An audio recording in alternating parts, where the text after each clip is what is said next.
Ils vont en forme en matin? Ouais. C'est sûr, c'est difficile de parler avec la bouche pleine, là, je comprends un petit peu.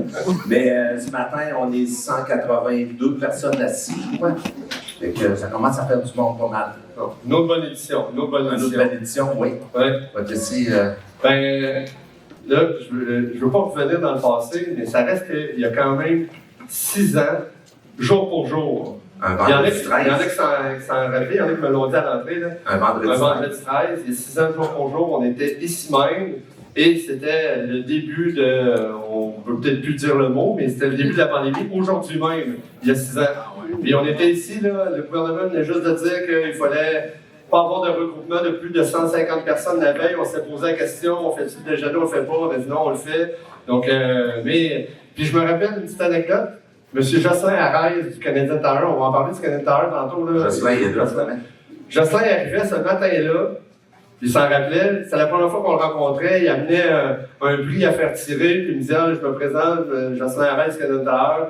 Il arrivait, vous appelez du Nouveau-Brunswick, Terre-Neuve. Donc, puis depuis 6 ans, il est ici, puis on a vu l'expansion du Canadien Tire. Donc, on va en reparler dans quelques instants, une petite anecdote. Puis, bien évidemment, il y a 6 ans, c'était encore la fête à Daniel Tanguay. Donc, même si vous ne voulez pas que je le dise, maintenant trop tard, Daniel, tu ouvres mon micro, je peux le dire. Fait que, on peut partir ça? Oui. Il a dit que c'est la première fois qu'il vient, qu'il assiste. Première participation? Et quand même, hein? Merci d'être là. Juste, je ne veux pas vous décourager, mais ceux que c'est la première fois pour les initiés, on vous facture le déjeuner. Et là-dessus qu'ils n'ont pas manqué un, c'est le 16e. Raymond Benoît, Simon Mac, M. Ménard, Pierre Soucy. Pierre, oui, on t'a même vu, c'est bon. Ça manquait beaucoup. Ouais. Parfait. Qui vient de Donnacona? On levait la main. C'est bon. Qui vient de la MRC de Portneuf? Soit votre entreprise, Non, on tombe pas mal la majorité. Oui. C'est bon. En fait, on a fait un petit sondage. Quand vous êtes inscrit, on a fait un petit sondage, voir de quelle façon vous aviez entendu parler du déjeuner, parce qu'on envoie des invitations à tout le monde, des gens qui étaient là les années passées, mais on a une infolette des gens d'affaires dans laquelle, je pense qu'en date d'aujourd'hui, on a 230 gens d'affaires qui sont inscrits. Et si jamais vous ne l'avez pas fait, parce que là, on a remarqué dans le sondage que la majorité, c'était pas par l'infolette que les gens l'avaient su, alors que cette infolette-là, elle est pour les gens d'affaires. On a une infolette pour nos citoyens, qui sort à tous les jeudis après-midi 16h. On en a une pour les gens d'affaires, où 4 fois par année, on vous envoie de l'information qui sont vraiment attitrées pour vous. Donc, et une autre façon de bien s'informer, c'est notre calendrier. Notre calendrier qu'on remet toujours entre Noël et Jour de l'An à chaque année. On le distribue à l'ensemble des citoyens. Et je sais qu'il y en a plusieurs parmi vous qui participent à ce qu'on puisse le distribuer à l'ensemble des citoyens, parce que c'est avec la contribution des gens d'affaires qu'on est en mesure de pouvoir le distribuer gratuitement à tout le monde. Donc, la prochaine campagne, là, Valérie, c'est après les vacances d'été. Dans les follettes des gens d'affaires, il va y avoir une petite campagne de publicité. Si jamais vous voulez participer, avoir votre logo, avoir une petite carte d'affaires dans le calendrier. Puis je vous le dis, là, le calendrier, les gens, là, c'est une religion. Donc, on le distribue, puis on sait qu'il est grandement utilisé avec toute l'information qu'on y retrouve. Des petites statistiques, M. le maire? Oui, on est parti. Alors, dans les chiffres des dernières années, on a eu 26 nouvelles constructions, 32 nouveaux logements et 3 bâtiments d'utilité publique. On a pour 18 500 000 en travaux recensés de tout type de permis dans la dernière année.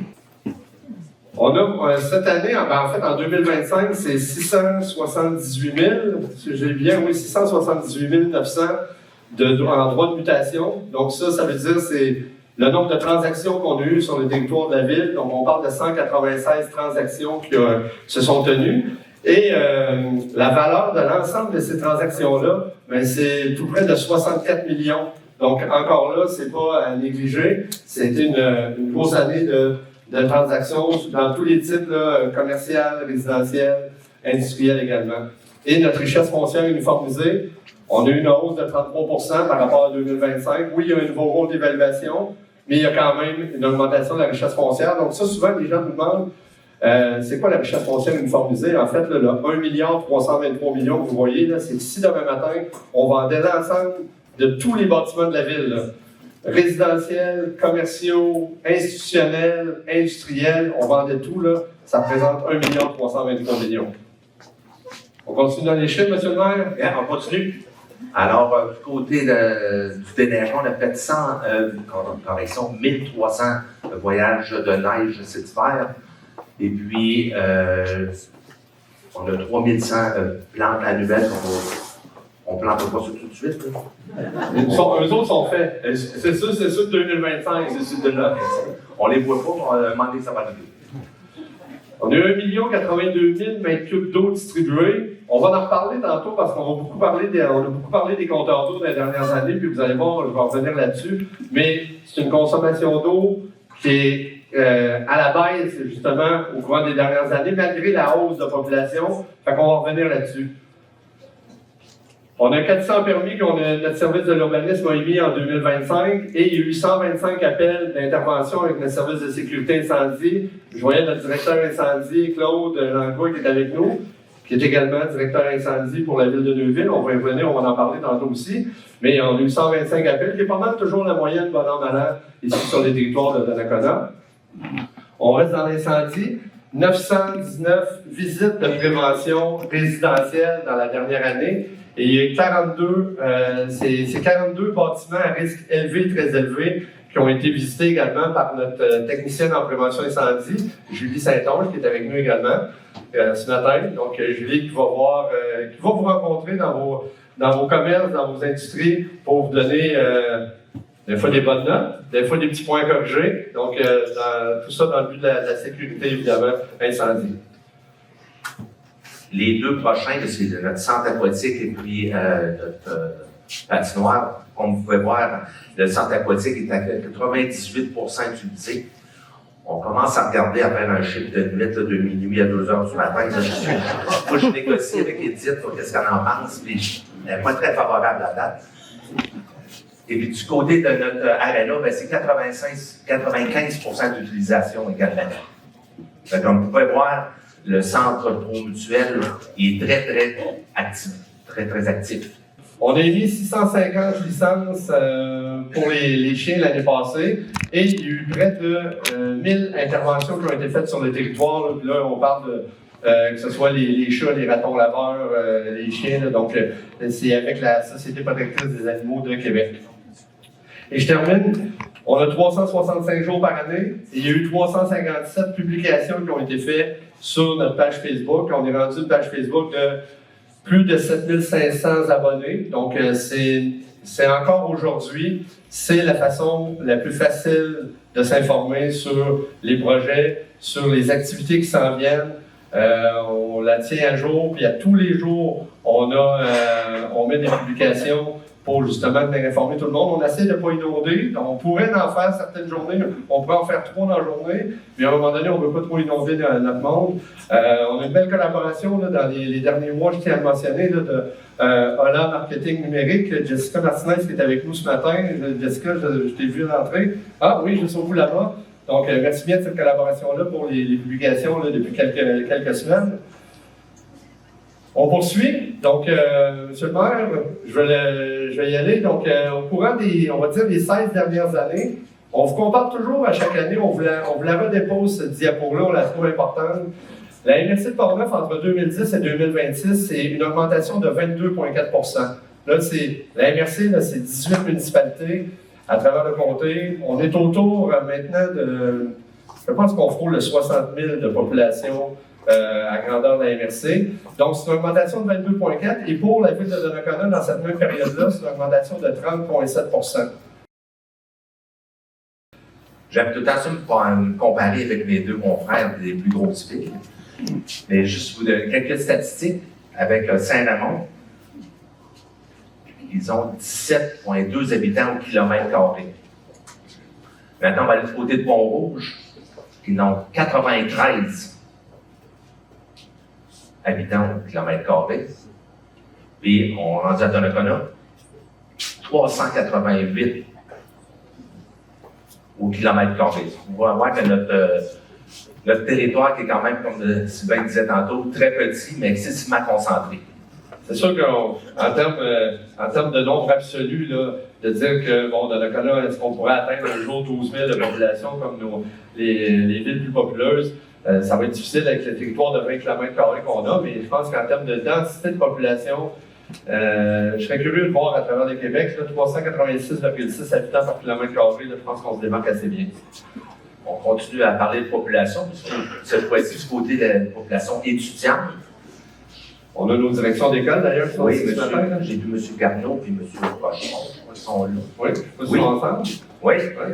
M. Garneau qui a comme un teint un peu plus foncé que le nôtre, hein? Oui.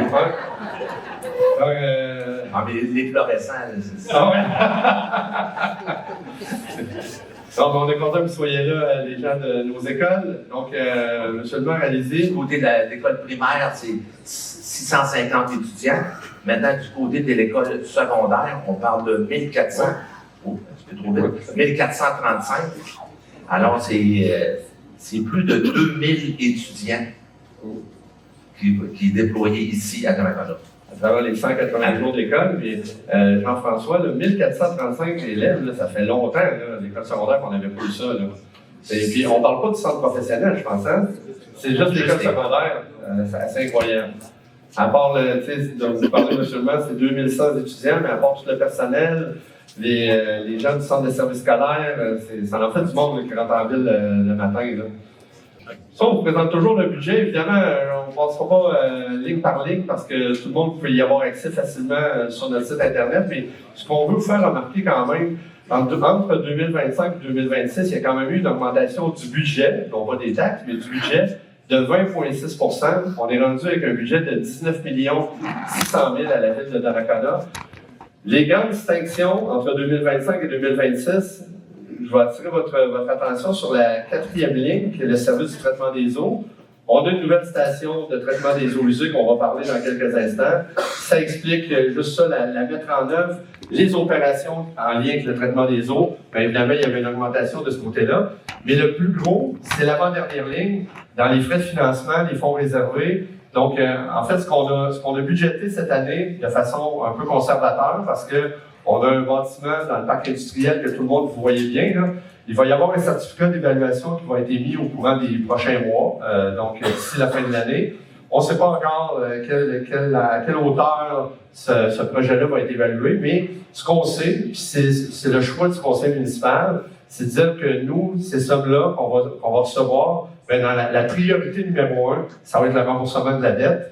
Dans les dernières années, bon, on a eu des gros projets, on parlait de la station de traitement des eaux, on a fait des bassins de rétention, on a construit le centre aquatique, donc il y a des coûts. Donc là, on veut en priorité rembourser ces dettes-là et par la suite, pour être en mesure de pouvoir nous propulser vers les années suivantes. Mais c'est la raison pour laquelle c'est pas que l'ensemble des services ont augmenté, que les coûts ont été augmentés, que le budget est augmenté, c'est vraiment dans le cadre de particulièrement ces deux postes-là. Un peu, ça, c'est la répartition. D'ailleurs, tout le contenu de cette présentation-là, au début de la semaine prochaine, vous allez aller sur notre site Internet, vous allez pouvoir, on la met toujours à disposition à tout le monde, donc vous allez pouvoir la revoir. Là, si vous voulez la prendre par cœur la semaine prochaine, cette carte-là, voir un peu les pourcentages. Mais ce qu'on peut peut-être vous faire remarquer, c'est que sur l'ensemble du budget de la ville, sur chaque dollar investi à la ville, il y a 21 % qui représentent le service des loisirs. Donc, on en parlait tantôt, on a des loisirs diversifiés, variés pour tous les âges, du plus jeune à la personne aînée, et ça se reflète dans le budget. Et également, encore une fois, le traitement des eaux, je prends quand même une bonne partie. On a quand même un système complet de l'usine de filtration jusqu'à la station de traitement des eaux usées. Donc, ça en fait une bonne partie là aussi. Un petit retour, M. le maire, 2025. On a parlé un petit peu tantôt avec la présence de M. Arès ici et sa conjointe, Mme Provencher, qui est un intérieur qui n'a pas rentré à l'intérieur pour voir la grandeur de ce magasin-là. Il a vraiment doublé de superficie, un investissement majeur, on pourrait dire. Et puis, c'est pas gênant de dire que le Canadien intérieur, c'est le plus moderne de la capitale nationale. Oui, la salle de quilles Futura et le golf Un gros investissement également de ce côté-là. On a refait complètement le mécanisme du côté des quilles. On a refait aussi les écrans de pointage. On a des mini-écrans aussi où les joueurs, le mobilier a été refait également au complet.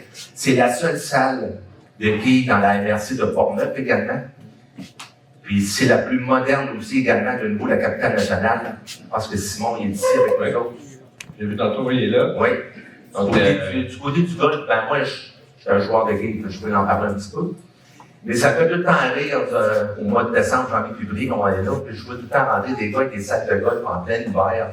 Moi, ça me fait capoter. Mais si vous allez voir les simulateurs de golf qui sont là, c'est vraiment impressionnant. C'est la reproduction de terrains de golf qui existe vraiment. On entend les oiseaux et les vagues quand on est proche de l'eau. C'est tellement réaliste que je me mets de la crème solaire quand je suis beau. Vraiment, c'est capoté. Haut sur le fleuve, en fait, bon, vous avez vu au fil des années se développer ce secteur-là de la ville. Donc, là, c'est une photo qui a été prise il y a 3 semaines par notre photographe Jonathan Sauvageau-Roy. Vous voyez, là, mon pointeur ne fonctionne pas, mais ici, là, c'est le prolongement de la rue Veillette qui, en 2027, va être prolongé pour se rendre vraiment jusqu'à la route 138. Là. On a obtenu une autorisation du ministère des Transports pour aller faire une sortie sur la route 138. Mais vous allez voir que là, cette photo-là est récente. Puis déjà, depuis cette photo-là, il y a des nouvelles constructions qui se sont faites. En fait, il va y avoir une vingtaine de nouvelles constructions résidentielles, des maisons unifamiliales, environ là, une trentaine d'unités de jumelées. Et il va y avoir 88 unités de duplex. On peut utiliser, Benoît, des duplex en hauteur, des duplex en rangée. Donc, il va y avoir 88 ça va donner 176 logements éventuellement. Donc, ça va être tout dans la partie, on va dire, à l'est de ce terrain-là. Donc, situé plus à l'ouest si on regarde la carte géographique. Puis, dans quelques instants, on va vous parler, rappelez-vous que je vous ai pointé ce secteur-là ici, là. On va en parler dans pas trop longtemps. Vous allez voir quelque chose d'apparaître là. En Microsoft, nous autres aussi, on a notre Maison Blanche, je pourrais dire. Parce que c'est assez dur à manquer quand on passe dans le coin. Mais moi et M. Germain, on l'a visité il y a 3 semaines environ. Présentement, ils sont sur le rodage. Ils sont en train de faire des tests. Ils réchauffent la place. Ils appellent ça des colos. C'est 3 fois grand comme la salle ici. Ils la réchauffent artificiellement pour voir si le système de refroidissement part. Et c'est refroidi à l'air. C'est pas refroidi à l'eau. Les anciens systèmes, oui, ils étaient refroidis à l'eau. Maintenant, celui-là, il est refroidi à l'air seulement. Vous comprenez pourquoi ils viennent nous voir. Vous voyez la température à matin, il n'y a pas grand monde, il n'y a pas de coup de soleil. Fait que c'est justement pourquoi Microsoft vient s'installer en Amérique du Nord, à cause de la température qui est beaucoup plus froide. C'est pour ça. Mais justement, ils sont sur le rodage. Là, 2 semaines, on a été visiter celui d'Ancienne-Lorette, mais M. Germain également. C'est comparatif un peu, mais je ne vais pas être chauvin, mais celui de Oregon est beaucoup plus beau. Il est unique parce que c'est le seul centre de données infonuagique qui est sur 2 étages. Donc, celui à l'Ancienne-Lorette, qui est fait vraiment sur le long. Celui qui est en construction également du côté de Lévis, est sur le long également. Nous, c'est l'entrepreneur, c'était Domaco Corporation. Je ne sais pas si Raphaël était censé être ici. Hein, mais non, je ne l'ai pas vu. Moi, quelqu'un de ma représentant. Déjà, oui, OK, bon, parfait. On a vu qu'il y avait quelques personnes de Domaco, puis il y a eu un excellent service, puis une super collaboration qu'on a pu avoir dans ce projet-là. Autant quand on était en mesure d'aller visiter, mais tout le processus d'obtention des permis au fur et à mesure, puis la collaboration, quand il y a eu différentes situations, on était toujours capable de parler à quelqu'un rapidement pour pouvoir intervenir si au besoin. Puis vous voyez, là, c'est pas un autre centre aquatique, là. Mais ici, là, le bassin, là, c'est un bassin de rétention. M. le maire le disait, les systèmes là-bas vont être refroidis à l'air, mais ils ont quand même des réservoirs souterrains avec un bassin de rétention qui récupère l'eau de pluie, la fonte des neiges et tout ça. En cas de besoin, uniquement, vont être en mesure d'utiliser ces systèmes à l'eau-là, mais c'est pas le bâtiment qui va utiliser. On se fait souvent poser la question, est-ce que ça va utiliser beaucoup d'eau potable? Non, c'est une fois que les réservoirs sont remplis, c'est vraiment en cas de besoin qu'ils vont être utilisés parce que à la base, c'est des systèmes qui sont refroidis justement à l'air. On a eu quelques nouveaux restaurants, quelques nouvelles bannières au courant de la dernière année, il faut les souligner. Il y a eu l'ouverture de Wendy's. Les 3 prochains qu'on va vous montrer, c'est sur le boulevard des Écureuils. Donc, le Wendy's, les 3, c'est Picard Construction qui sont propriétaires un peu de ces bâtiments-là. Fromagerie Victoria également, qui a eu son ouverture quelque part là, au mois d'août, au mois de septembre. Et tout récemment, donc au début février, c'était le café Starbucks qui a été ouvert également au boulevard des Écureuils. Donc, j'ai eu l'occasion d'y aller la semaine passée, un dimanche après-midi. Puis je vous dirais que le service au volant, là, il n'a pas arrêté de l'après-midi. Je suis quand même surpris. C'est dans le sens que je ne suis pas un grand consommateur de café à la base, mais on voit qu'il y avait quand même une demande et un besoin pour les amateurs de café du côté de Starbucks. Consignation, vous connaissez ça? Oui, je connais ça. Je vais souvent. Je parle pas de rumeur. Mais il y a 3 façons de recycler nos produits. Mais la première, c'est comme on faisait à l'épicerie. On met des cannes, des bouteilles de plastique et tout. Et puis, après ça, il y a un petit coupon qui sort, il y a un guichet automatique dans le fond, on va scanner, puis l'argent sort. Ou vous faites la même procédure, vous avez l'application sur votre téléphone, l'argent va être déposé dans votre compte. Ou vous arrivez, l'autre option, avec un gros sac, faut qu'il soit transparent, peu importe la grosseur. Vous scannez l'application, il y a un collant qui sort, vous le collez sur votre sac de plastique, vous le poussez à l'intérieur qui est là, et puis l'argent va être déposé maximum dans une semaine dans votre compte. C'est toujours excessivement propre pour ceux qui ont été.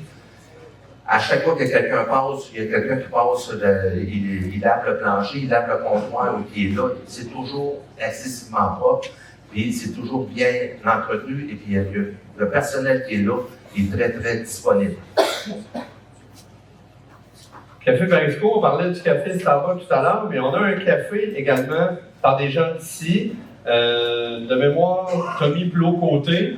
Donc, il a ouvert ce café-là, le Café Barisco, au 650 avenue Jacques-Cartier. Donc, c'est devant le centre commercial, donc devant le métro, à côté du centre professionnel, là, le bâtiment qui est là tout près du Doulise également, Pizzeria Paquette. Donc, ça a été ouvert. Viennoiserie, café, évidemment, des soupes, comme vous voyez. Donc, c'est important d'aller encourager nos entrepreneurs locaux également. Donc, ils sont toujours ravis de pouvoir rencontrer la nouvelle clientèle. La licorne à l'eau. Rénovation de la façade au complet. Disons que la bâtisse avait besoin d'amour, puis c'était très, très, très bienvenu. Pour ceux qui ne savent pas c'est quoi la licorne, c'est une maison pour les jeunes, mais de 50 ans et plus. Fait qu'une bonne partie de vous autres, vous pouvez y aller. Il y a beaucoup d'activités à l'intérieur. Il donne des cours de cuisine, il y a des conférences. C'est également pour les personnes, pour enlever l'isolement, diminuer l'isolement des personnes qui sont seules. Il y a beaucoup de choses qui se passent à l'intérieur. Ça fait plusieurs années qu'on vous en parle, des compteurs d'eau. Avec la stratégie québécoise d'économie d'eau potable, on avait des normes qu'on devait respecter. Et depuis 2 ou 3 ans, on vous en parlait à chaque fois, lors du déjeuner, puis lors de nos infolettes des gens d'affaires, puis on mettait des articles dans le courrier de Portneuf pour collaborer avec nous. Donc, de pouvoir vous prémunir de vos compteurs d'eau, parce que à la base, on en avait dans les bâtiments les plus grands consommateurs, que ce soit les restaurants, les concessionnaires auto, les microbrasseries. Mais la nouvelle norme dictait qu'au 1er juin 2025, tous les industries, commerces et institutions devaient avoir son compteur d'eau. Donc, on avait enclenché le pas en 2024 pour préparer le terrain, même peut-être fin 2023. Et finalement, je vous dirais qu'en date d'aujourd'hui, tout le monde s'est conformé. Il reste quelques dossiers isolés à finaliser, mais on a eu une collaboration de tout le monde là-dedans. On est rentré dans notre objectif. On est peut-être rendu au total autour de 85-86 compteurs d'eau qui sont en voie d'être installés au niveau résidentiel, mais au niveau commercial, industriel et institutionnel. Vous êtes tous conformés, puis ça, on vous dit un grand merci. Et on voit déjà je vois mon équipe là, du traitement des eaux, là, Éric, Martin, Maxime qui sont là. Ils n'arrêtent pas de me le dire. Depuis que les compteurs d'eau sont installés, ça nous donne de l'information en temps réel. Donc, on a de la télémétrie là, avec des compteurs d'eau. On a l'information et on est en mesure de détecter rapidement. Là. Il y en a dans la salle, là, vous avez été appelé il n'y a pas longtemps pour se faire dire « Oups, votre consommation, il y a de quoi de pas normal. » On a comme remarqué là, qu'il y avait un grand débit. Surtout, on le remarque quand c'est la nuit, là, où les opérations normalement sont fermées. Mais quand on remarque qu'il y a vraiment un débit assez prononcé, bien là, on informe les commerçants. Puis, oups, il y a des choses qui ont été trouvées, des cabinets de toilettes qui n'arrêtaient pas de couler en permanence. Donc, ça permet de faire certaines interventions. Donc, tout le monde évite de consommer, évidemment, de l'eau. Et c'est bon pour nous autres. Quand il y a moins de consommation d'eau, moins d'utilisation de produits chimiques pour justement filtrer cette eau-là qui arrive de la rivière Jacques-Cartier. Donc, tout le monde y gagne collectivement. Puis, ça fait en sorte que, oui, il peut y avoir un coût à ça. Puis là, on le dit aux gens, là, puis on vous le redit, c'est sûr qu'on a une norme minimale de consommation d'eau avec une tarification. Et si jamais il y a des grands consommateurs d'eau ou des gens qu'on leur passe un message, puis qui ne prennent pas le message, puis qui ne font pas les réparations nécessaires, à un moment donné, il va y avoir une facture qui va venir avec ça. Si ça dépasse le minimum, là. Donc, tenez-vous là pour dire, mais pour le moment, je vous dirais que ça va très bien. On règle plus de problèmes, on trouve des fuites plus rapidement. Donc, c'est gagnant pour tout le monde. Puis, merci encore de votre collaboration, tout le monde. On vous l'avait demandé, puis vous l'avez fait. Encore au niveau municipal, maintenant, 2025, c'était le renouvellement de notre planification stratégique. Je vous en parlerai pas énormément longtemps, mais c'est une Bible. Là. C'est notre Bible un peu à la ville. Quand on prépare nos budgets, autant les budgets d'immobilisation que les budgets d'opération, bien, cette planification-là, on en avait fait une de 2020-2024. On l'a renouvelé 2025-2029. On parle de la mission, de nos valeurs, évidemment, organisationnelles, mais on parle de nos objectifs et ça se concrétise par des actions. Il y en a 18 actions, je vais juste vous en résumer 4 qui apparaissent dans le document, puis encore là, c'est sur notre site Internet si vous voulez le trouver. Donc, évidemment, au courant des 5 prochaines années, on va en parler un petit peu tantôt, mais on veut acquérir un terrain qui est vraiment la portion sud du terrain de l'ancienne usine de pâte et papier. Pour faire un projet récréo-touristique pour les rives de ce secteur-là. On a toujours dit que les rives de ce secteur-là, on pourrait les redonner aux citoyens parce que Donnacona a été créé il y a 111 ans, comme je vous disais tantôt, et ça a été créé en fonction de la papetière qui arrivait là. Donc, on veut quand même, pas juste symboliquement, mais on pense qu'il y a un potentiel énorme au niveau du récréo-tourisme dans ce secteur-là. Donc, on va en faire l'acquisition. Et je vais y aller tout de suite en bas à droite, là. On dit favoriser le développement du secteur mixte. Donc, c'est sûr que dans tout le reste du développement qu'on va voir tantôt, le site d'AIM, actuellement, il est en réhabilitation. Il est en décontamination pour une période d'à peu près 5 ans. Il y a eu une grosse année l'année passée. Là. Et là, ce qu'on souhaite, c'est de travailler justement avec le propriétaire du terrain sur la vocation qui s'en vient. Donc, notre service de l'urbanisme est évidemment appelé à travailler avec ça, avec les orientations du conseil municipal. On veut également diminuer notre dette à long terme. J'en ai parlé tantôt. On va appliquer des remboursements anticipés. Il y a des fenêtres de remboursement. Il y a beaucoup de personnes, là, des institutions financières à matin.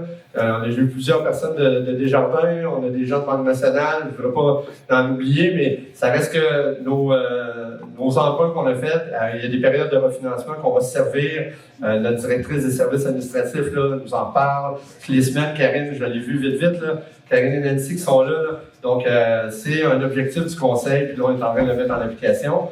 Et on dit de mettre en œuvre des actions concrètes avec le développement du parc de l'embouchure de la Jacques-Cartier. On est encore dans le même secteur que le terrain d'AIM. Donc, on va vous montrer une diapo dans quelques instants, là. Mais il y a un projet avec les gens de Cap Santé, M. Lefebvre, M. le maire.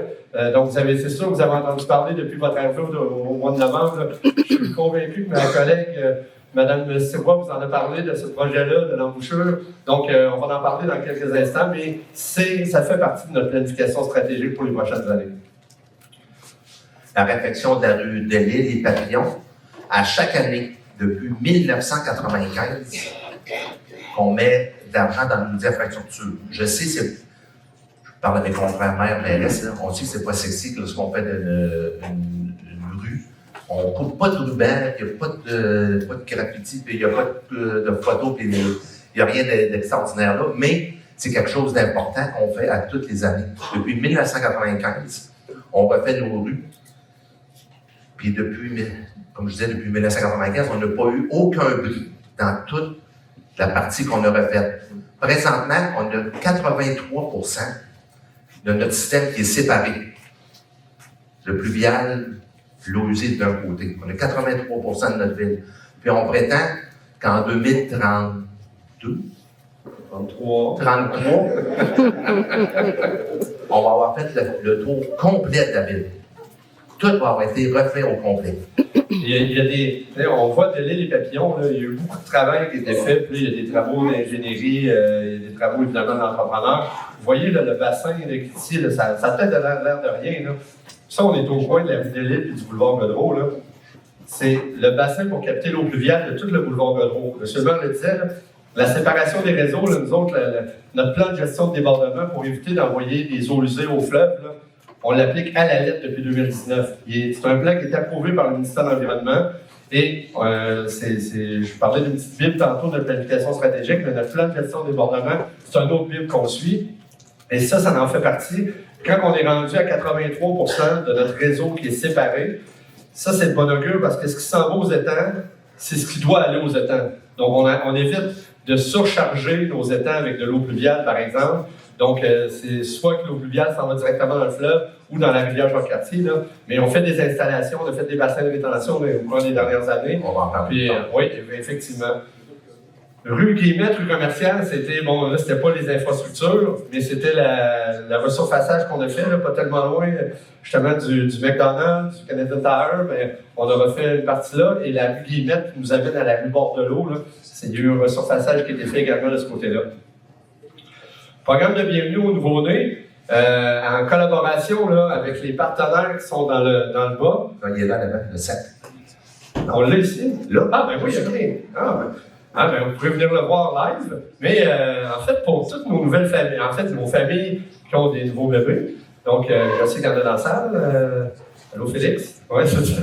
Donc, notre programme de bienvenue du nouveau-né, il existe depuis quand même quelques années, mais là, il a été bonifié vraiment depuis la dernière année. On en avait parlé un petit peu l'année passée, mais là, ça s'est concrétisé en collaboration avec la Licorne, avec le Cercle des Fermières et avec Atelier Domestique. Donc, tout le contenu que vous voyez là, qui est là, ça, les petites familles qui viennent, qui ont un certificat de naissance à leur enfant, ils viennent à la bibliothèque et on leur remet tout ça, le premier casse de bain, la première bavette, le premier cache-couche, puis tralala, des tucs, des mitaines, des bas, là, on en a. Ça, c'est fait par tous ces organismes-là, puis on le remet aux gens, puis ça nous fait plaisir. On trouve qu'on vient développer un petit sentiment d'appartenance. Il y a une inscription gratuite à un cours aquatique, inscription gratuite à la bibliothèque à vie pour le nouveau-né. Et ça a été grâce à tous ces partenaires-là qu'on remercie énormément. Je pense que les familles qui viennent s'en prévaloir, là, tout le monde sont bien contents de ça. La dynamisation du vieux Donnacona, ben écoutez, ça fait partie de notre ADN avec les bons côtés et les mauvais côtés, parce que c'est quand même quelque chose qui prend du temps. On avait fait un scénario de dynamisation il y a 2 ans. Donc, on a un portrait entre les mains qui nous donne des actions à faire pour justement redynamiser ce secteur-là. Voyez-vous la photo qui est en haut à gauche, là, on voit Benoît, on voit Marie-Josée, là, qui est notre agente de développement, qui est ici aussi ce matin. Marie-Josée Lébrun est justement là.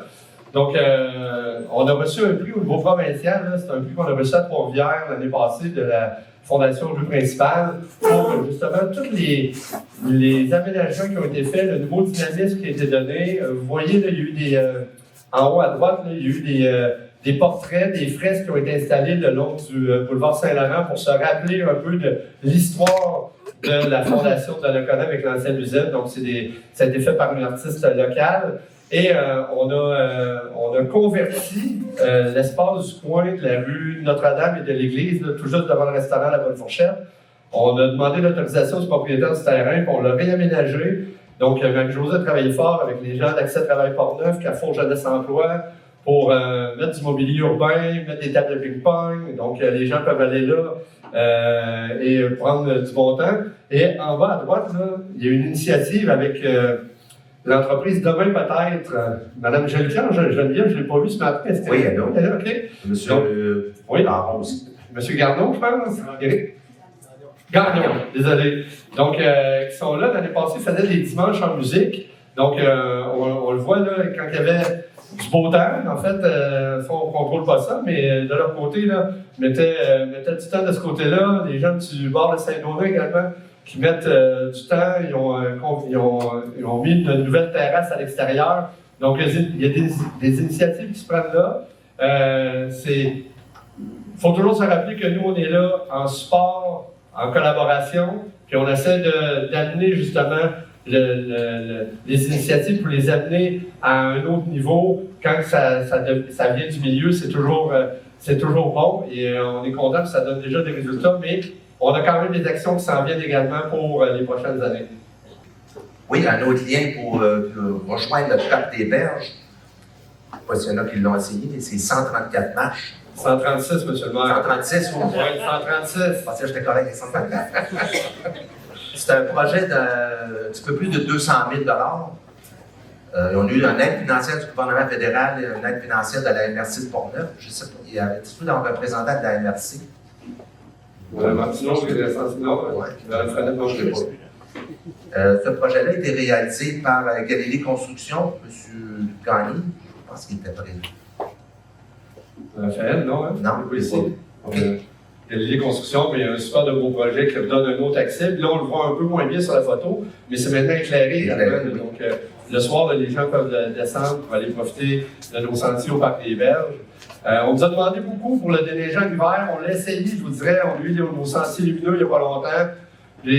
On l'a fait, on l'a déneigé, mais bon, je pense que la réponse n'était pas nécessairement là. Des gens là, qui ont encore l'habitude, puis c'est correct, là, on a fait un autre accès très sécuritaire le long de la rue Mathieu. Là. Donc, c'est à partir du printemps, l'été, c'est au bout de la rue Saint-Joseph, une belle façon. Je pense que les jeunes écoliers de l'école primaire, là, ils vont maintenant plus régulièrement avec des classes nature. Là. Donc, c'est magnifique. Ils viennent de gagner, je pense, c'est 20 minutes, juste en fonction de ce nouvel accès-là. On reste à côté. Oui. L'illumination de nos bâtiments, c'est quelque chose que je tiens beaucoup. C'est à partir du mois d'octobre. En octobre, tout est illuminé en rose pour le soutien du cancer du sein.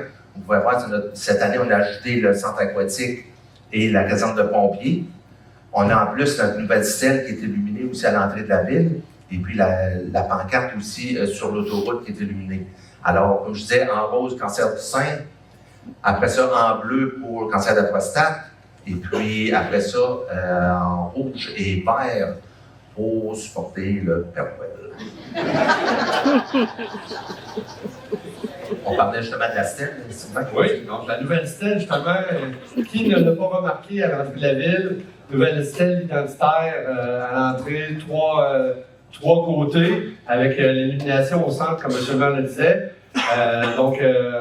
C'est la firme Communication Tremblay-Ménard qui nous a construit la stèle, et c'est notre équipe du service des travaux publics qui ont tout fait l'aménagement alentour, y compris tout le trottoir qui est aménagé devant justement le Canada Tower. Donc, les gens qui peuvent maintenant y aller sécuritairement, traverser la rue, prendre le sentier, et c'est grandement populaire, les gens l'utilisent, puis on est bien contents de ça. Puis vous allez voir, on va en reparler parce que le modèle de stèle identitaire qu'on a là, on va le reproduire. Le conseil souhaitait qu'on reprenne ça, que ça devienne une nouvelle signature. Donc, tous nos parcs de quartier, on va avoir des mini-stèles qui vont être installés, mais avec la même forme que vous voyez là, mais évidemment en plus miniature pour identifier tous nos parcs. On va en parler dans quelques instants, M. le maire. Oui. On en parlait justement tantôt, le site de AIM. Vous avez vu certainement qu'il y a eu un bon nettoyage l'an passé. Ils ont commencé à décontaminer le site. C'est la préparation de la décontamination qui se continue, comme Sylvain a dit tantôt. C'est une activité qui va se dérouler pour les 5 prochaines années. Puis après ça, on va voir des choses qui vont lever. Mais 5 ans, là, c'est demain, ça. Nous autres, il faut penser de notre côté aussi comment on va l'approvisionner en eau et les eaux usées également. Mais ça fait partie de notre tâche à nous. Mais 5 ans, là, ça, c'est demain. Je ne sais pas si vous voyez la photo à droite, en haut, là, c'est la prise d'eau de l'usine à l'époque. C'était 20 pieds de haut, 6 mètres. Ça fait qu'il en rentrait de l'eau là-dedans, je peux vous garantir. Ils ont tout sorti ça, et vraiment, tous les travaux qu'on va prendre, aussitôt que le dégel est complété, on va vous dire, on est sur la 2e année des jours. Oui. Ça avance. Pendant les 5-6 mois d'opération de AIM sur le site, là, il y avait 5 pelles mécaniques en permanence à tous les jours. Là. Si vous avez l'occasion de vous promener sur le Bois Saint-Laurent, à regarder ce qui se passe en bas, c'est assez impressionnant à voir. Et là, on ne voit pas très bien, mais ce que je vous disais tantôt en lien avec le terrain qui appartient au ministère de l'Environnement, là, sur la photo de gauche, là, si vous regardez au fond complètement, il reste des installations là. Et là, on est en démarche active, mais on veut juste que le téléphone réponde à l'autre bout. Là. On envoie plusieurs messages. Les ministères de l'Environnement, on a de la misère un peu avec eux, mais on essaie de... Parce que tout le monde peut comprendre facilement. Là. Il y a un potentiel incroyable, puis on veut être mis à partie là-dedans. Donc, on espère avoir des retours prochainement par rapport à ce dossier-là. Société d'histoire de Donnacona, j'étais justement, il y a quelques instants, j'étais à côté du président, M. Morel, qui est juste ici, là, si vous me voyez, là, avec sa secrétaire qui suit partout. Hein, Fernand, tu as toujours ta secrétaire avec toi à côté. Oui, c'est ça. Donc, Monique qui est là. Donc, l'année passée, ça a été la création de la Société d'histoire. On n'avait jamais eu à Donnacona de Société d'histoire. Il y en avait dans des villes avoisinantes, il y en avait dans des villes un petit peu plus loin aussi. Donc, on allait s'inspirer des bonnes pratiques. Et on a un comité bénévole. Vous voyez quelques membres du comité là à l'écran. Vous êtes 11 personnes sur le conseil d'administration. Ils se sont créés un logo dans la dernière année. Donc, ils voulaient faire ça de la bonne façon. Puis connaissant Fernand, qui a travaillé longtemps pour la ville, quelqu'un de méthodique, ordonné comme ça, puis on savait que ça allait se faire dans les règles de l'art. Donc, ils sont enregistrés, les lettres patentes, les règlements généraux, ils ont fait leur assemblée d'investiture. Et là, prochainement, de mémoire, le 22 avril, il va y avoir une conférence de presse pour venir expliquer à tout le monde un peu qu'est-ce qu'ils vont faire comme activité et la façon de devenir membre. Parce que les gens, là, une façon qu'on va pouvoir encourager la Société d'histoire, ça va être de devenir membre. Il va y avoir une catégorie de membres pour les citoyens et il va y avoir une catégorie de membres pour les entreprises et les industries. Donc, sachez-le, si vous voulez rentrer membre, de mémoire, 75 $. Et ça va vous donner accès là, à des archives, ça va vous permettre d'échanger avec ces gens-là aussi. Si jamais vous avez des documents, des photos, les citoyens sont amenés également à leur apporter là, des éléments. Ils ont un bureau maintenant à la Maison de la Culture Georges-Hébert Germain. Donc, je vois Michael Landry également, qui fait partie du conseil d'administration, qui est avec nous ce matin. Donc, c'est un comité dynamique, 11 personnes, et vous allez voir, là, la conférence de presse va vous en dire énormément sur les prochaines activités. Ils veulent faire des expositions.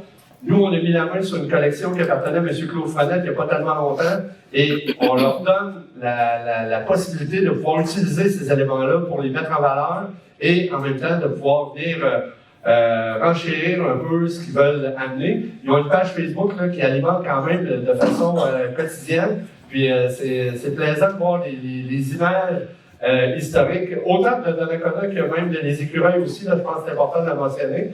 Donc, bravo à ce comité-là. On est bien content d'en avoir une maintenant ici à Donnacona. Puis on vous invite à participer avec eux, donc et possiblement à suivant la conférence de presse pour avoir lieu au mois d'avril. Oui, notre usine d'eau usée. Je veux juste remarquer l'architecture, les couleurs. On essaie toujours de garder les mêmes couleurs, mais l'architecture, si je compare à la caserne de pompiers, et puis les autres prochaines bâtisses qui vont venir, on essaie toujours de garder les mêmes couleurs pour avoir une similitude. Ça, c'était le plan de l'année passée. Là. Oui. Ouais. Là, on va montrer le réel. Comme vous avez certainement entendu parler, vous avez entendu aux nouvelles là, que la ville de Lévis était bloquée, puis ça a coûté 155 millions pour rénover une usine de filtration des eaux. Nous autres, en 2019, on a rencontré le ministère de l'Environnement avec ma garde rapprochée, on était 8, et le monsieur ne nous entendait pas vraiment, son bureau était beaucoup trop petit, mais c'est pas grave. Et puis, on lui a demandé, nous autres, on va avoir les normes, pas les normes de 5 ans, pas les normes de 10 ans, les normes dans 25 ans. Qu'est-ce qui vont être les normes dans 25 ans? C'était simple, débordement, 0. Il n'y en veut plus. Puis Vous avez entendu les vies, là, présentement, ça lui coûte 155 millions, puis le surplus, je pense que c'est 25 ou 28 c'est rejeté dans la rivière Chaudière. Alors nous, on a décidé, on savait qu'on était un peu dans un étau, ça commençait à se serrer un peu autour de nous, parce qu'on savait que si on ne faisait pas un investissement majeur, ben le développement de la ville de Donnacona, on mettait un X là-dessus, c'était fini. Fait qu'on a décidé de se prendre en main, comme Sylvain a dit, on a une Bible qu'on suit. On est à notre 8e année de qu'est-ce qu'on suit. Nos actions. Nos actions. Ça a commencé très simple par, on demandait au monde de débrancher le gouttière, de ne pas l'envoyer dans notre système, parce que ça, c'était de l'eau qui se remontait de plus dans nos étangs qu'on ne voulait pas avoir, parce qu'on déjà là, nous-mêmes, de notre côté, on avait des débordements. Alors, on a investi 23 millions. 24 millions. Je sais, ça ne fait pas toujours à 1 million près, hein? J'essaie d'en regarder un petit peu. Mais comme je disais tantôt à mes confrères, consoeurs, mères et mairesses, lorsqu'on parle d'eau usée, c'est pas très sexy en passant. Mais c'est un investissement majeur qu'on a fait. La façon dont ça fonctionne, les eaux usées, lorsqu'ils arrivent, ils ne vont pas dans les étangs comme ça se faisait avant. Maintenant, ça passe par l'usine de filtration en premier. Il y a autant de produits chimiques dans l'usine de filtration des eaux usées que dans notre eau potable. Autant l'un comme l'autre. C'est pour ça que tantôt, lors de notre budget, on voyait que ça va augmenter beaucoup du côté des traitements des eaux. Tout ce que ça fait, en premier, ça se passe dans l'usine. L'usine, elle ramasse tout ce qu'il y a de solide. On va pas dans les détails. Ben, on va pas dans les détails, vous avez fini de manger. Après ça, c'est séché, c'est mis dans un sac, c'est déposé, puis après ça, ça va à régie régionale. Tout ce qui va dans nos étangs, c'est de l'eau, qui est pas mal filtrée déjà. Ça passe dans nos 3 étangs, ça retourne à l'usine de filtration avant d'aller dans le fleuve. Éric, il me dit, on pourrait pratiquement boire l'eau à la sortie. Je vais passer mon tour. Mais quand même, juste pour vous dire le nombre de... Puis en faisant ça, ben, on peut doubler facilement la population de Donnacona sans problème. On n'a pas rajouté d'étang. On a seulement changé la technologie qui était changée. Donc, le désableur, on recueille le sable, comme M. le maire disait, on capte les matières brutes. Il y a un assèchement qui est fait, ça sortait, puis aller jusqu'à l'année passée, là, ces matières brutes-là, ça allait dans l'étang numéro 1 qui est en haut à gauche, là, ça allait direct. Là. Donc là, il y avait une accumulation de boue. On a tout vidangé les boues pendant la dernière année, mais honnêtement, justement, là, on est vraiment en voiture pour longtemps. Là. On est content d'avoir fait cet investissement-là, qui rapporte déjà là, en termes de qualité, puis évidemment de diminuer là, les débordements au fleuve. Donc, le point de transit, on reste dans le même point. Au centre, là, vous voyez les 3 rectangles, c'est nos 3 étangs. Donc, on les voit différemment de l'autre photo. C'est nos 3 étangs. Mais ce qui est assez extraordinaire, c'est qu'alentour de ça, avec la phase finale qui va se construire cette année, c'est qu'il va y avoir 5 km, Karine, je me trompe-tu? À la fin, 5 km de sentiers pour des vélos de montagne. La photo à droite, ça peut être des cours Mont-Saint-Anne, lié à Paris-Bas-du-Nord. Ça a été pris ici. Donc, je pense même que c'est Jonathan Noël. Je ne sais pas si Jonathan est là, mais je pense. Non, OK. Encore là, c'est toi qui étais son collaborateur, c'est ça? OK. Mais à terme, il va y avoir 5 km de sentiers. Les gens peuvent aller marcher. Il y a des sentiers qui sont déneigés l'hiver. C'est grandement fréquenté, puis oui, ça peut faire particulier, parce que c'est dans le pourtour des étangs aérés, mais honnêtement, là, on est dans un secteur boisé, on est ailleurs, on n'est pas au parc familial des Berges, on n'est pas dans le secteur de notre école secondaire, dans les sentiers en arrière, c'est vraiment là, au bout de la rue Marcoux, donc c'est facile d'y avoir accès, en plein cœur de la ville, donc on vous invite à aller voir, il y a plusieurs boucles, plusieurs sentiers, ils ont tous des noms, là, je ne les nommerai pas tous, là, mais c'est une collaboration de la MRC de Portneuf, de Kino Québec et de l'Unité des loisirs et des sports de la capitale nationale, là, qui nous ont donné un coup de main pour qu'à terme, on puisse avoir ces 5 km de boucle-là. Et Karen a mis beaucoup de temps là-dedans. Merci beaucoup de cette implication-là. Projet 2026, M. le maire, projet municipaux. Oui, le véloparc. Enfin. Enfin. le gros rectangle bleu que vous voyez là, ça c'est le centre aquatique. Juste pour vous donner une idée de où c'est situé, on a un vélo-parc, on a un pump track et puis un terrain de basketball. La façon dont ça fonctionne, normalement, vous savez, je parle encore de mes confrères, consoeurs, vous savez, on va toujours en soumission, et puis on prend le plus bas soumissionnaire, puis là, ben, c'est lui qui l'a. Mais cette fois-ci, on était différemment. On avait un budget de 800. Je vais me tromper les chiffres. Non, mais ça fait partie. 815. Ah, je vais vous le donner. C'est 812, mais je vais Peut-être la moitié d'âge. 812 000. Pas millions, 12 000. Et puis, qu'est-ce qu'on voulait? On donnait un clé en main. On disait, faites-nous un projet qui rentre dans 812 000. C'est simple. Alors, il y a 4 promoteurs qui ont déposé des projets. Puis après ça, un des caractéristiques principales, il fallait qu'il n'ait déjà fait un avant, au moins. Alors, les 4 projets ont été déposés, c'est ouvert. C'est pas moi qui les ai choisis, puis moi, le Vélo-Parc Contract, j'en fais pas beaucoup. Qu'est-ce qu'on a fait? Il y a 2 personnes des travaux des corrections des loisirs qui étaient présents, et puis on a demandé à des citoyens qui en font, eux autres, des pump tracks, qui s'amusent là-dedans, de choisir le projet. Alors, c'est le projet qui a été choisi, c'est celui-là. Le Vélo-Parc, qu'est-ce qui est en noir? Ça, c'est pour, je dirais, débutants. C'est ça. Oui, pas mal ça. Oui, absolument. Les jeunes débutants, jeunes enfants, je dirais, début d'adolescence, là, ça va être un bon parcours avec des défis de leur côté. Là. Après ça, la pump track, ça, on commence à monter un petit peu plus haut. Le skatepark. Le skatepark, excusez. Le skatepark, on commence à monter un petit peu plus haut. C'est intermédiaire. Puis après ça, vous avez le terrain de basketball. Comme vous voyez, il est ligné sur la largeur, sur la longueur, pour du 5 contre 5. Après ça, il est ligné sur l'autre sens pour du 2 contre 2 ou du 3 contre 3. Les petits spots jaunes que vous voyez un peu partout, c'est les lumières. Ça va être les caméras. Oui, on va être éclairé, on a des caméras de surveillance. On sait que ça va être une attraction qui va être assez majeure dans le coin. On a quand même l'école secondaire aussi. On va avoir le camp de jour l'été, donc ça va être grandement fréquenté. Et là, ce matin, M. le maire. Attends. Oui, avant, OK. J'étais parti, là. J'ai pas de chiffre à vous donner, je me tromperai pas. Les travaux commencent en début juin. Ouais. Je dirais début juin, puis ils devraient être terminés avant les vacances de construction.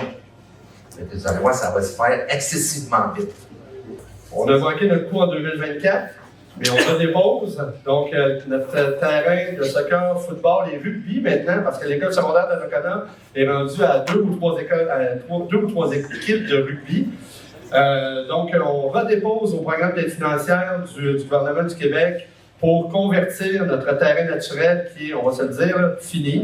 Donc, c'est tellement triste parce que ce terrain-là, on est plus capable de dire à nos jeunes de l'école secondaire au mois de mai ou au mois de juin, allez l'utiliser pendant vos cours d'éducation physique parce qu'il faut y mettre de l'engrais spécial pour être prêt pour le soccer l'été puis le football du mois de l'automne. Quand il arrive une journée de pluie, lorsque nos 2 ou 3 équipes de football jouent dessus, ben, c'est terminé. Donc, la fin de vie utile de notre terrain est déjà dépassée. Donc, on dépose un projet pour le convertir en terrain synthétique et en plus, on va venir transformer notre piste d'athlétisme. C'est un souhait depuis longtemps, du club de course de Donnacona particulièrement, mais de beaucoup d'utilisateurs aussi. Donc, notre 250 mètres va devenir 400 mètres et également, on va le déposer pour que ça soit une piste synthétique. Donc, c'est sur le même terrain. On est allé assister à des séances d'information pour déposer dans le programme. On peut déposer jusqu'au 22 juin et on peut vous garantir qu'on dépose notre demande. Elle est déjà prête. La dernière fois, on l'a manqué. Tout le monde nous a dit qu'on avait manqué de peu notre projet qui avait été jugé important et urgent, mais il y avait manqué de sous dans l'enveloppe financière. Mais là, on va essayer de ne pas manquer notre coup. On pense que les actes sont alignés. Et l'école secondaire va être partenaire là-dedans parce que oui, il va y avoir une aide financière qui va couvrir les 2 tiers. Et le dernier tiers, il va y avoir une collaboration, l'école, la ville et la fondation de l'école secondaire. Donc ça, on a bien hâte. Jean-François, hein, on l'attend, puis moi je t'ai dit, je te donne pas le droit de prendre ta retraite tant aussi longtemps qu'on ne l'a pas. Mais On pense que les astres vont être allumés cette fois-ci. On était à un cheveu d'avoir. Ouais. Puis là, c'est qu'on vous regarde, c'est ça? Oui, c'est ça. Parce qu'on a passé proche. Réflexion de vue. On continue dans nos actions qu'on parlait tantôt pour réduire nos débordements. Alors, on fait le boulevard Victorin. Ceux qui ne savent pas c'est où, c'est qu'est-ce qui longe le golfe tout le long. Puis, en dessous, justement, de la côte, du boulevard Victorin, et puis tout le long de la rue, on va avoir d'énormes tuyaux qui vont servir de bassin de rétention, justement, pour retenir lorsqu'on a des pluies torrentielles et autres. Fait, en dessous du boulevard, ces énormes tuyaux-là qui vont servir de bassin de rétention. Ça donne un bon look. Ces travaux-là sont faits avec la firme Apex. Je ne sais pas si M. Simard est là aujourd'hui. Martin, on ne l'a pas vu, hein? Non? Donc, et ces constructions barrage Port-Neuf, là j'ai vu M. Matt tout à l'heure, qui était là avec M. Baudouin. Ah, oui, c'est ça. Donc, les gens de construction barrage Port-Neuf qui sont vus octroyer le contrat récemment. Donc, on est bien content, mais c'est, comme vous l'avez dit, M. Lemar, c'est un gros projet avec des grosses conduites réservoirs sous la rue, là, en dessous du terre-plein. Donc, ça va être assez impressionnant. Et on va avoir également la réfection de la rue Notre-Dame. Donc, la rue Notre-Dame entre la rue Marcoux et la rue du Manoir. Donc, pour les gens qui demandent dans ce secteur-là, ou qui passaient là, c'est la même rue où la semaine passée, on a eu un énorme bris d'aqueduc.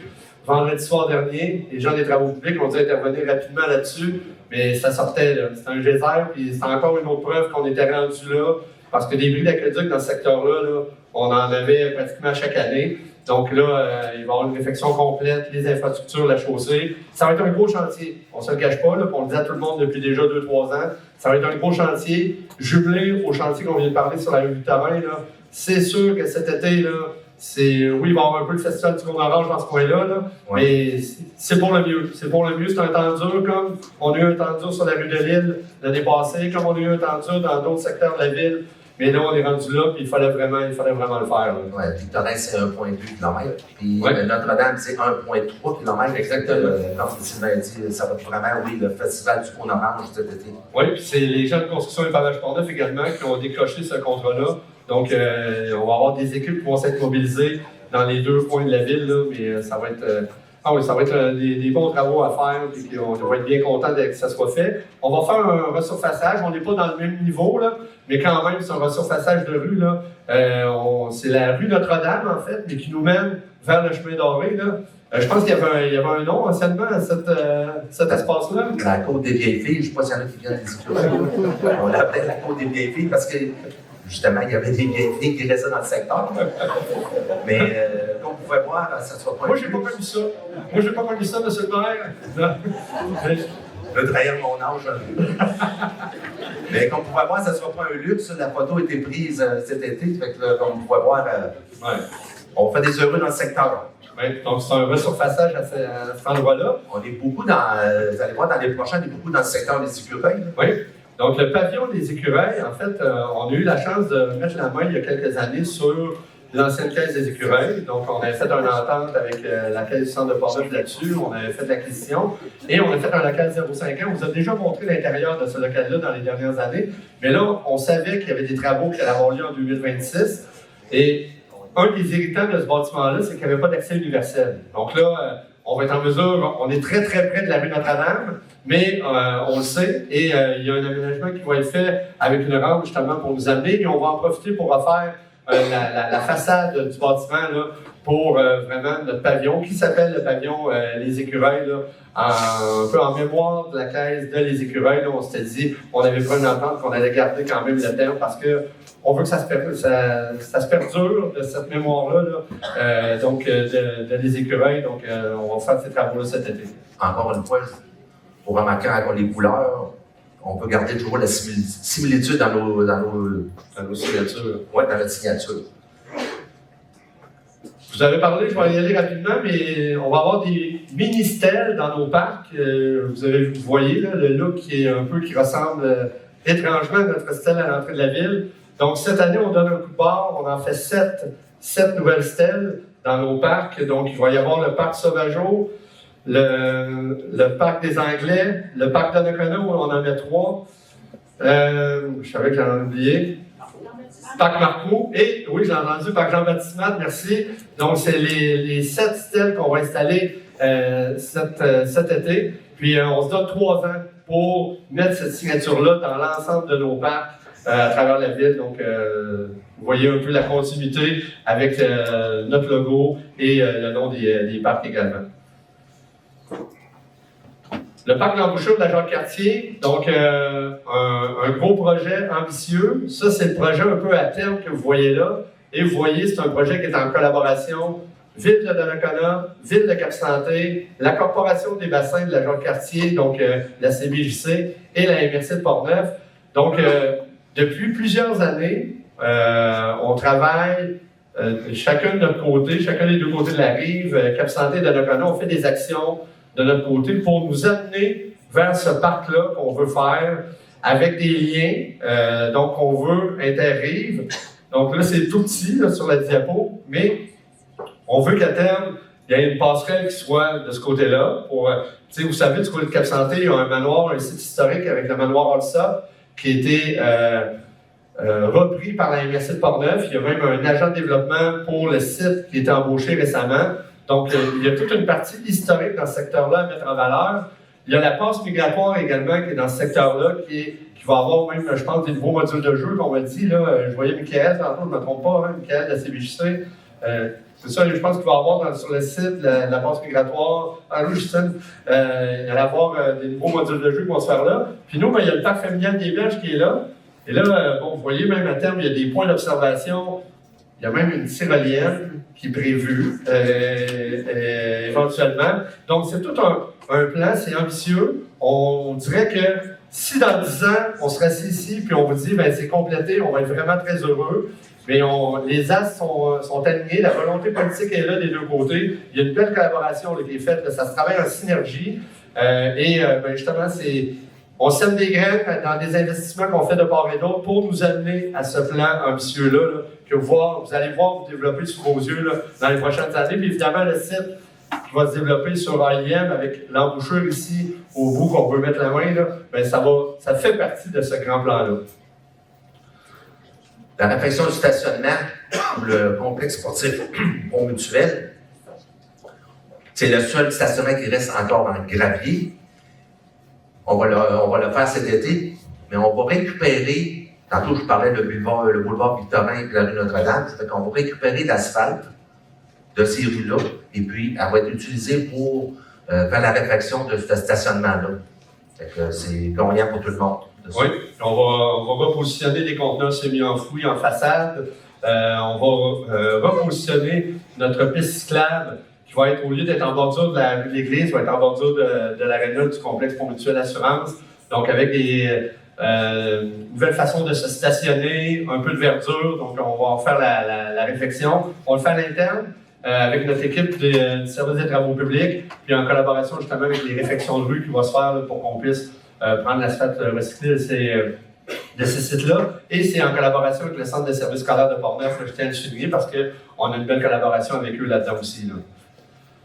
Service de sécurité incendie, je vais débuter, M. le maire, puis je vais vous laisser, là, mais c'est une photo qui a été prise il y a 2 ans, donc M. Shea, nouveau maire de Neuville, malheureusement, vous ne pouvez pas avoir votre photo là, mais c'est une photo qui a été prise il y a 2 ans quand on a débuté un partage de ressources à plusieurs niveaux, particulièrement en urbanisme. On avait besoin de leurs services à un moment donné, ils nous ont aidés.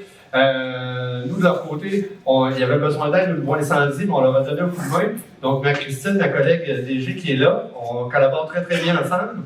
Et je vous dirais que ces premières discussions-là nous ont amené à développer cette collaboration-là, qui a fait en sorte que notre directeur du service incendie est maintenant commun. Donc, Claude est maintenant directeur incendie à Donnacona et à Neuville. Notre technicienne en prévention incendie également est à Donnacona et on la prête également du côté de Neuville.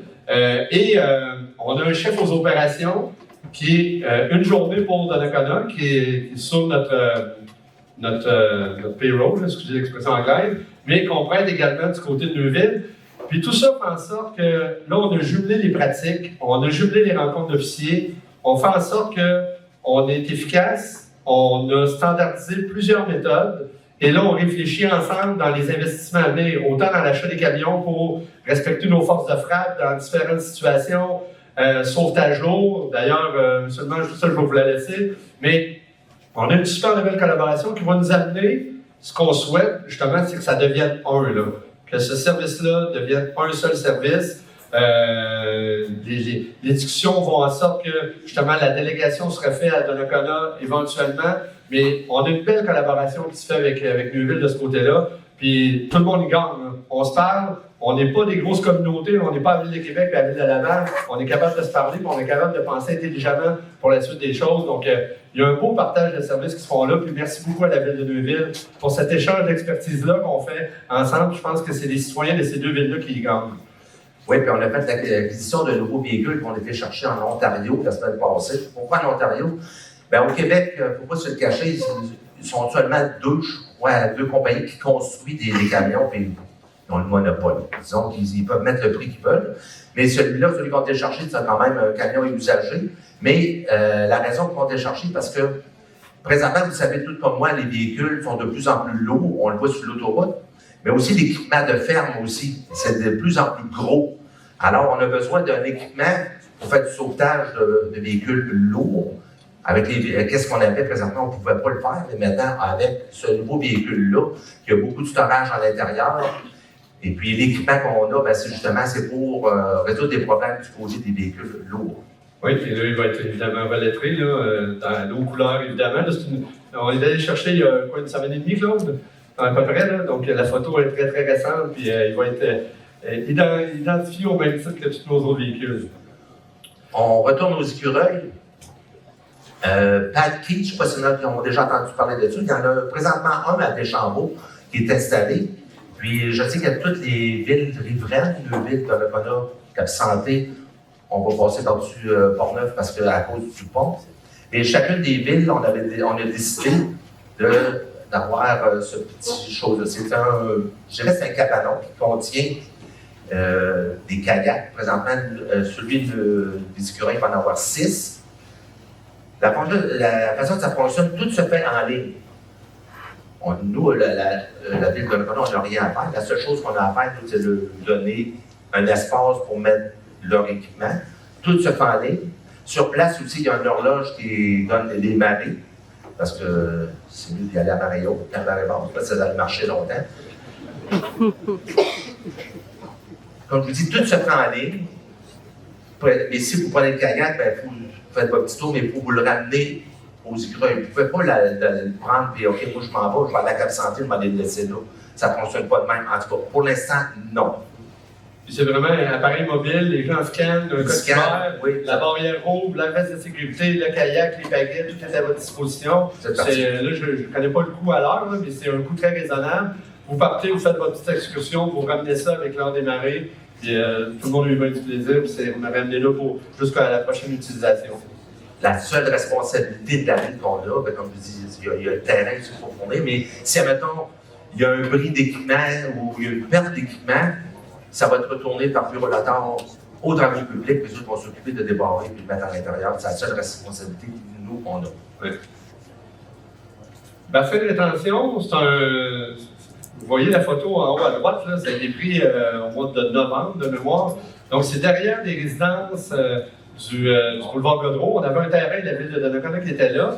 Et avec un petit bassin, c'était quand même un endroit où il y avait quand même de la rétention d'eau qui se faisait là. Et avec Canard Illimité et la Corporation des bassins de la Jean-Cartier. Donc, M. Michaud, de Canard Illimité. Oui, je ne sais pas s'il est ici. Oui, il est là. Ah, merci d'être là, M. Michaud. Donc, les gens de Canard Illimité ont amené ce projet-là à travailler en collaboration avec la CBJC pour créer. En fait, c'est de le mettre en valeur parce qu'il était déjà là, naturellement. Mais là, on va vraiment le mettre en valeur pour que les gens puissent aller voir ce bassin-là. Et le tout a été financé par Microsoft. Donc, on est bien contents. Vous voyez la passerelle, là, ça, c'est tout récent. Ça a été fait. Donc, ça va permettre aux gens de pouvoir se rendre sur place, aller voir les canards qui vont être là, les oiseaux également qui vont profiter de ce bassin-là. Et ça va être aménagé. Là. Nous, on va faire quelques affiches qu'on va ajouter des affiches dans ce secteur-là pour bien diriger les gens. Et justement, les gens vont pouvoir aller contempler une autre partie de la ville qu'on va pouvoir voir d'un œil différent. Projets commerciaux, M. le maire. C'est bien, je ne sais pas si vous souvenez, sur la carte que je vous ai montrée, regardez à gauche, le triangle là, que vous allez vous souvenir, ben, c'est exactement. C'est ce projet-là, c'est phase 1 qui va débuter aussitôt que le dégel le permet. C'est 67 logements qui vont être construits pour la phase 1.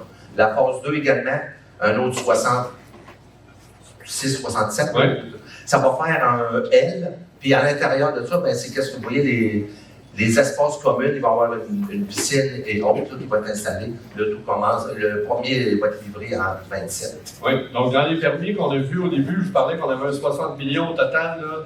Depuis le début de l'année, ben, il y en a une partie en lien avec ce permis-là qui est déjà octroyé, donc les travaux vont commencer. On parle de la rue Veillette. Oui, c'est ça. Au coin de la rue Veillette et pas très loin de la route 138. En fait, la perspective qu'on a là, c'est vraiment que la rue Veillette qui est ici. Là. Donc la route 138 est plus de ce côté-là. Là. Mais on est bien content. On a besoin de logements dans le coin, donc ça va être un beau projet pour ça. On a, il faut le mentionner, on en parlait tantôt de Donnacona, mais on a Fort Donnacona qui a changé de propriétaire. Donc, je reviens en parlant de Benoît, Serge, tout le groupe forceoccasion.ca, je pense. Je ne veux pas mettre les pieds dans la bouche, mais c'est qu'il y a eu du travail qui a été fait pour qu'il y ait ce changement-là de propriétaire au courant des derniers mois. On a fait quoi? Janvier, donc déjà en début d'année. Donc, on est bien contents. Les gens de la place, qui connaissent les gens de la place, parlez-nous de ça. Bureau coordonnateur du CPE Le Kangourou, en fait, c'est des services de garde, on en a plusieurs, ici à Donnacona, des CPE, des garderies, les Doudlipou. On en a d'autres également sur le secteur, mais le bureau coordonnateur qui était anciennement du côté de la ville de Portneuf, et maintenant, il est localisé au 2e étage des locaux où il y a le magasin Go-Sport et Chaud sur Porte. Donc, c'est au 2e étage. C'est toute la gestion de la garde en milieu familial dans Portneuf. Ben, c'est là que l'équipe, et c'est tout récent, là, ces photos-là datent de lundi. Là. Donc, il y a eu un aménagement qui a été fait. Donc, si vous connaissez des gens qui cherchent des places dans un service de garde, ben, au bureau coordonnateur du CPE Kangourou, vous pouvez aller chercher à voir comment fonctionnent les listes d'attente. Moi, c'est un peu mon historique. J'ai commencé un peu les services de garde, puis donc je suis quand même très content que ces bureaux-là soient maintenant installés ici à Donnacona. Oh, dans le même bâtiment? Oui, dans le même bâtiment. Je ne sais pas si Mme Imbeau était là. Je ne l'ai pas vu, je pense. Donc, c'est des nouveaux services. Oui, des nouveaux services de soins podologiques, esthétiques, de soins d'urgence. On parle de remplacement de pansements, si vous voulez faire enlever ou poser des points sutures. Pour les dames, enlever ou mettre un stérilet ou autre, tout ce qui est soins infirmiers ou autres, une infirmière diplômée qui offre ces services-là. Il y avait un bureau à Québec, elle a décidé d'en ouvrir un également dans le secteur. Donc, justement, soins esthétiques, urgences mineures, ils sont là. Au 2e étage également du même bâtiment. Donc, Go-Sport, Chaud sur Pop, 2e étage, Mme Imbeau va être là pour vous recevoir. On a des gens du réseau immobilier du Grand Portneuf. Là, je m'adresse particulièrement, il y a beaucoup d'entrepreneurs dans la salle, je le sais, des entrepreneurs locaux. Ça va sûrement vous intéresser si vous n'en avez pas déjà entendu parler. On a M. Louis Ouellet, qui est ici, avec les gens de son équipe. J'ai M. Soucy qui est là, Jean-Pierre Soucy. Le réseau immobilier du Grand Portneuf, en fait, je vais le dire comme ça, c'est un peu une branche de l'Office municipal d'habitation du Grand Portneuf, dont le directeur général, Marc Royer, ici également. Mais ce que le réseau immobilier du Grand Portneuf fait, là, vous voyez, on dit l'objectif, c'est de développer des logements abordables, et ça dans tout le territoire de la MRC de Portneuf. On en parle, là, le logement, on entend beaucoup parler de la crise du logement à Québec, à Montréal, dans les grands centres. On la vit aussi dans Portneuf. Et pas juste ici à Donnacona, on la vit dans les municipalités voisines. Et le RIGP. Donc, eux, leur mission, c'est vraiment ça, de développer ce type de logement-là. On parle de clientèle de classe moyenne, là, avec une strate de revenus entre 30 000 et 99 $ par année. Les effets de ça, bien évidemment, pour stimuler toute la vitalité de chacune des communautés. Donc, c'est des projets qui veulent être mis en place en collaboration avec les entrepreneurs locaux, en collaboration avec les villes, les municipalités. Donc, conserver nos services de proximité, c'est des effets qui sont souhaités. Et évidemment, ben, ces gens-là, moi, la seule chose que j'ai à faire aujourd'hui, c'est de vous les relayer. Ils sont là pour travailler avec vous, ils sont là pour travailler à des projets pour du logement abordable. Voyez-vous, c'est important là, ce qui est souligné en jaune, là, parce que c'est un partenariat avec la Société d'habitation du Québec, la SHQ, les instances politiques, municipales, les gens d'affaires, les donateurs. Et ce qu'il faut dire, c'est que quand on parle du logement abordable, on ne parle pas nécessairement de logement social subventionné. Mais le logement abordable, là, on cherche souvent la définition, là, à quoi ça correspond. C'est sûr que tantôt, on a vu des strates de revenus, là, ça en indique quand même. Là. Ça indique une tendance vers ce type de logement-là. Et il y a des exemples à travers le Québec qui se sont créés en collaboration. Évidemment, tout ça est fait pour desservir à nouveau la population qui en a besoin. Donc, mon message, là, les gens sont là, sont en arrière. Levez votre main, M. Ouellet. Vous l'avez fait tantôt. Donc, oui, si vous voulez là, aller les voir après, là, gênez-vous pas, ils sont là, ils peuvent répondre à vos questions, donner leurs coordonnées. C'est facile de les trouver. Et on souhaite bonne chance, puis on souhaite qu'il y ait des projets dans l'ensemble des municipalités de Portneuf qui puissent être initiés par ce réseau-là immobilier du Grand Portneuf. Merci d'être présent ce matin d'ailleurs. Médias locaux.